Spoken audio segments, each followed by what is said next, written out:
Natupad na nga ang kahilingan ni Carla na mapagawa ang kanilang tahanan kahit paunti-unti. At dahil yan sa tulong ng Kalingap team ni Kalingap Val, Kalingap Rab at sa buong team ng Kalingap. Dito rin unang nagkakilala sila Jomar at Carla. Namangha sa kagandahan ni Carla si Kuya Jomar. Binilin pa niya ito na palaging mag-ingat si Carla sa kanyang pagtitinda at may itsura siya at baka pag-interesan siya. Bakit kaya ganoon na lang ang pagmamalasakit niya kay Carla? Dahil sa nakita ng mga taga-suporta ni Kalingap Rab at sa lahat ng Kalingap team sa unang pag-vlog, ay maraming nagpaabot ng tulong para sa kanya.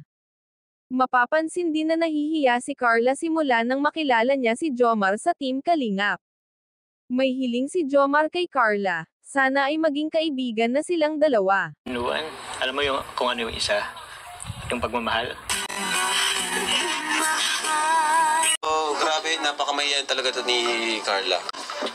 Napapawisan ka ata kay Papa Joms. Papa Joms, nandiyan ka kasi Papa Joms ay.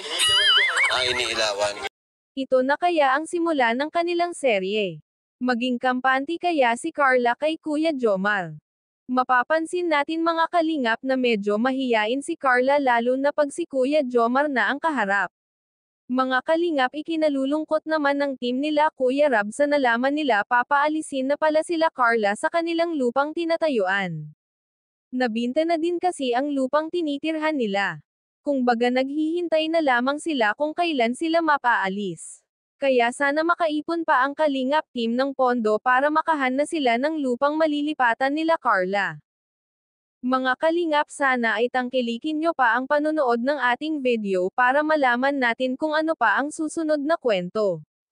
Huwag nyo sana kalimutan mag-subscribe, like, share, at click ang notification bell button para ma-update kayo sa susunod. Hanggang sa muli mga Kalingap.